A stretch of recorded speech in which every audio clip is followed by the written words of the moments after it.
Hello, crafty makers. This is Hana, and welcome to my channel. If you're new to the channel, thank you for visiting, and please be sure to hit the subscribe button. For this Craft Along With Me session, I am going to make a quick 3D emboss Christmas card. I'm running a little late on my card making, and so I need to speed it up a little bit. But this one is quick and very easy. I'm using a 3D folder for my creation, but you can use whichever embossing folder you have to express your Christmas wishes. Again, thank you so much for stopping by. I hope you'll find some creative tips here that will help you in your own card making endeavors. Happy holidays! I'm off to a late start doing Christmas cards for my sister-in-law. So I know she's purchased others, but she has certain people she likes to send my cards to. Fortunately, I only have to do 15, and I have 2 done. This is the first one, and this is the one that I'm going to try to reproduce in this video. And for this one, I use just an embossing folder and 2 stamps and some mirror paper.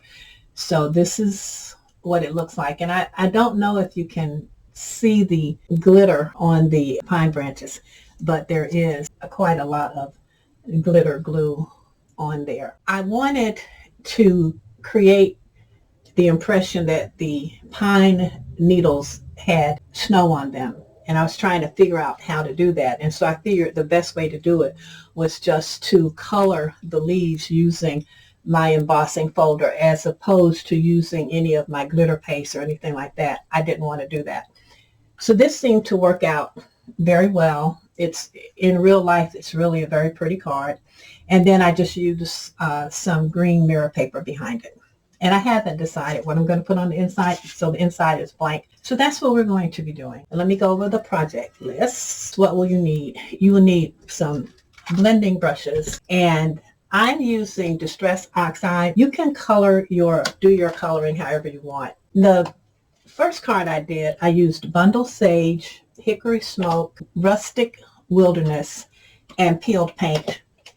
But I think I'm going to substitute the Vintage Photo for the Hickory Smoke. And I may just do both of them. But I'm going to start with the Hickory Smoke and then add the other colors progressively. I have my Memento Tuxedo Black ink for stamping, Versamark ink for my clear embossing, the anti-static bag, clear embossing powder. I'm using mirror cardstock, but you can use whatever you want to create your other layers. And I have panels here that are cut to 4 1/4 by 5 1/2. Those are my top panels. And then, of course, for your card base, you're just going to have your regular A2 size paper, which is 4 1/4 by 11. So it would be just a strip like this. This is 4 1/4 by 11. Stamps. I am going to use some elements from these 3 stamps. I'm going to put, I think, pine cones on this second card instead of using the baubles. I may do a couple of more with these on it, but I want to do some with some pine cones on it too. And you will need water because we're going to just mist the cardstock lightly with water before we do the embossing. Your glue, your double-sided tape. I use craft foam sometimes on the back of my projects. We'll see. But if you can either use craft foam or you can use the double-sided foam tape. You just want to give the face card stability. All right. So get started. I'm going to put my extra panels to one side, and I am just going to lightly mist this card.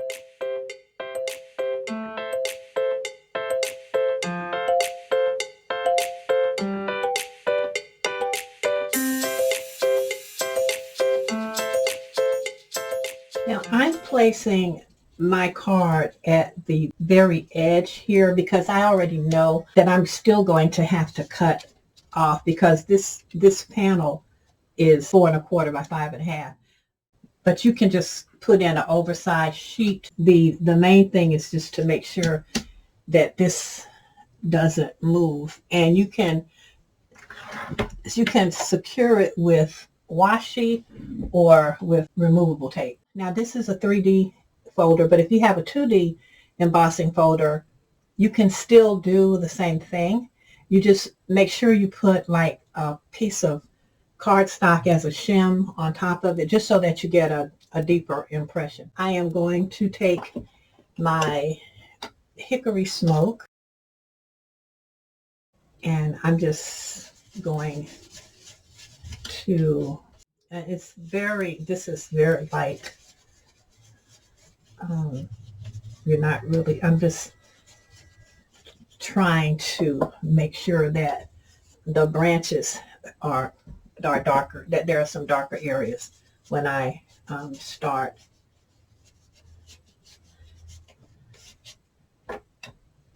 Okay, so I'm going to run this through. So I think I have as much of the hickory smoke down as I want. And so now I'm going to just put probably 1 or 2 layers of the vintage photo. See, as a designer, you will know what you're looking for on your project. So you just keep layering the color on until you hit that level of color that you want.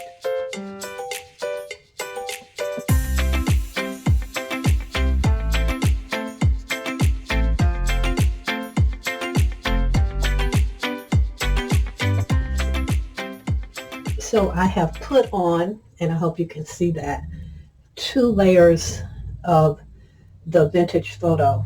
And I'm going to start layering my greens. Now, when I put the green down, I start with the lightest color, which is bundled sage. And I also wipe off the previous colors.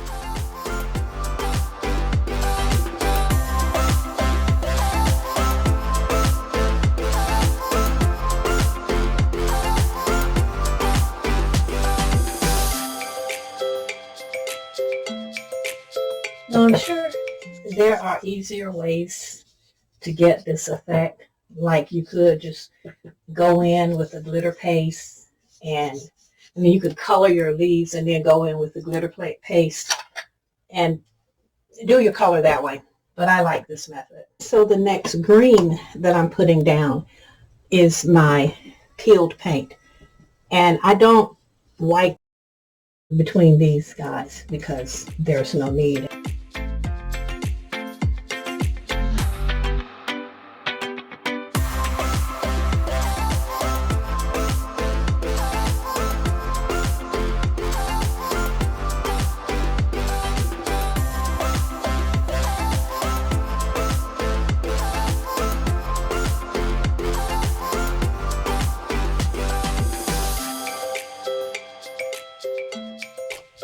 So now that I've built up all my undertones, I'm going to take my peeled paint and I'm going to go over the raised portions, bring a little more green in, because these all look very snow covered, which is the look that I was going for, but like there's snow on top. And so what it gives you is the impression of snow on top, but the green underneath. And I just think you get that better represented when you use this technique for laying down your color. And I think it looks more natural, like how the snow would fall onto the branches. And I just leave it on the embossing folder. I just brush lightly over it. And I always remind myself that the Distress ink will lighten up over time. So you just have to remember that. All right, so I think I have this panel where I want it. I'm just going to peel this up. And you might want to use a smaller brush, sort of like this is probably what I should have been using, but I didn't really think about it. And so there are some areas where there's some smudging. And since I'm not going to do any other coloring, I had thought about, making a sky blue and all that, and putting a little snowdrift, but I don't want to do that on this particular one. So what I'm going to do is take my ink eraser and see if I can get some of the smudges.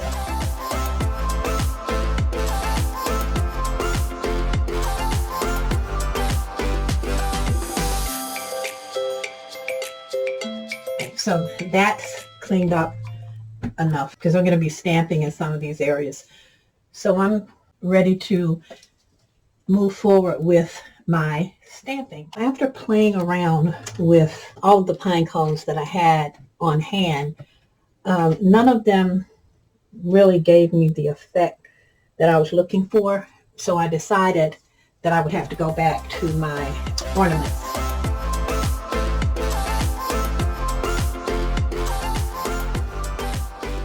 Lift this up because I forgot to do this, because I'm going to do some clear embossing on top of my stamping.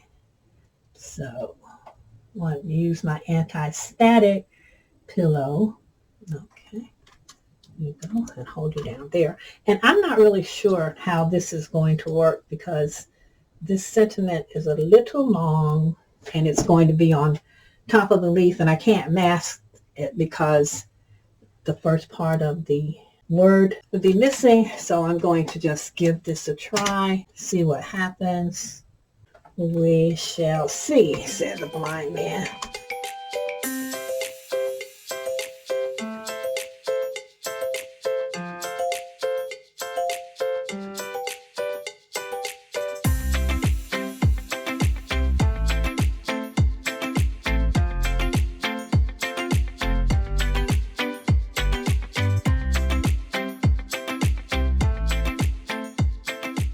I'm putting the extra black on here,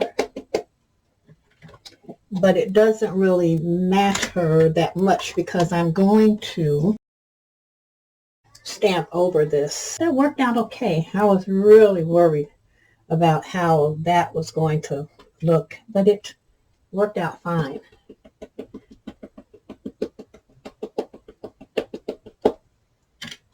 I was cleaning out my studio and I threw away my ink pad, and I wrote old and new on the back of them, and well, it didn't help, but I had some refill ink, so I was able to put that on.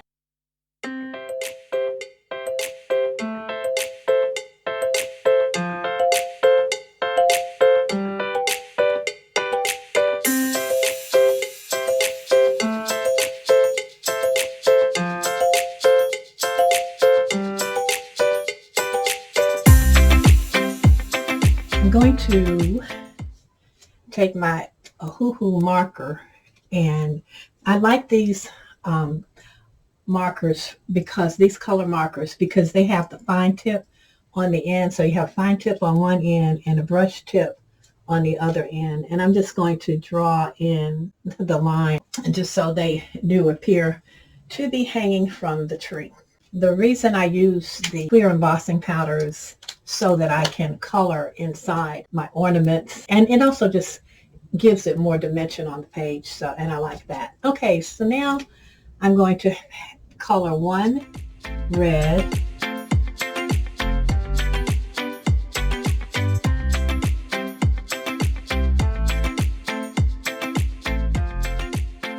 and I'm really not trying to put highlights or anything on here. I just want the color. I'm going to color this one blue. But I am going to put glossy accents on top of these. But on the blue one, I'm trying not to color in the stars.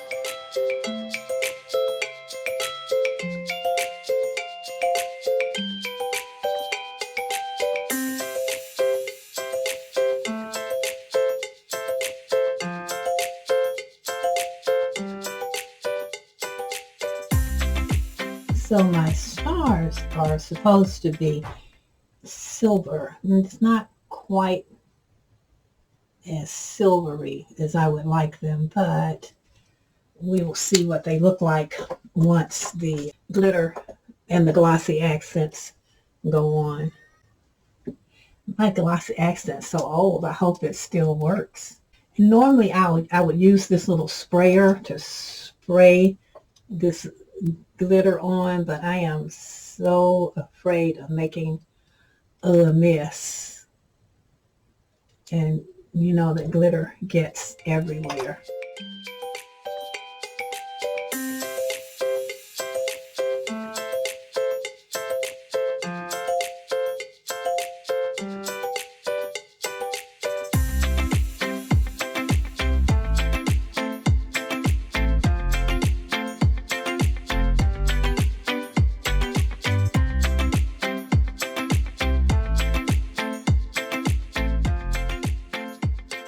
Well, when I finally got my glossy accents to come out, it came out with a vengeance.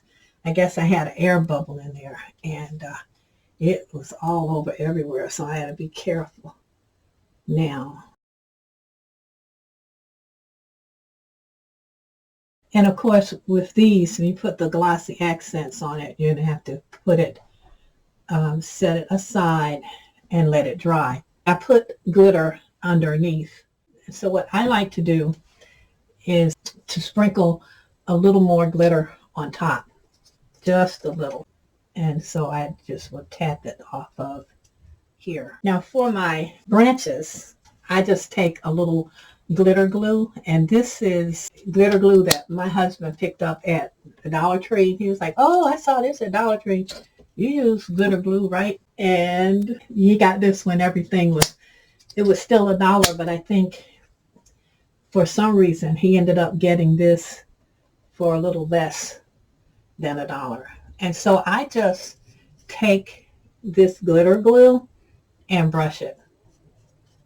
And that's how I get the glitter for my branches. Then I just brush it on. And what you can do is once you've finished brushing this on, you can enhance it by sprinkling on the actual other glitter in a different color, because this is like a yellow glitter. And also because you're putting this down and it's wet, if you're brushing it, it will lift up some of the color that you put down on your leaves, and that makes it really pretty. Get some around here. And then if you want to add another layer of glitter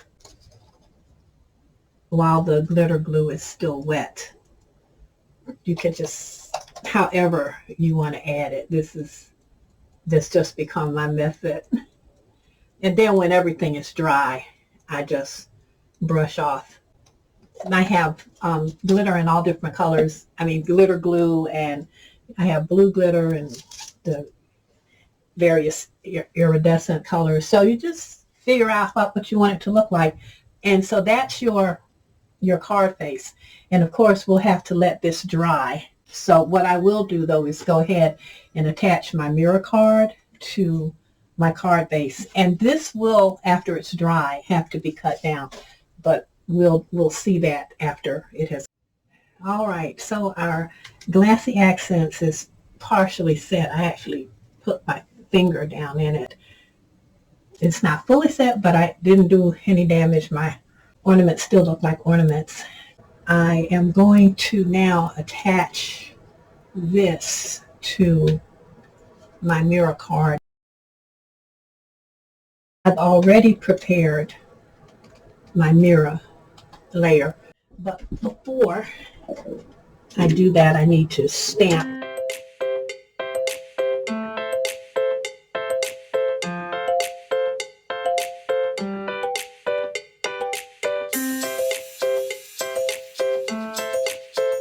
And I always do that stamping on the back first, so that when I start putting my card together, I don't put the card together upside down. I have done that in the past. So this way I can just look, like, yeah, okay, this is the right way. All right, so this, I'm going to glue this down first. And I usually use double-sided tape for this. And you know what? Something in my spidey senses says you probably want to do that on here.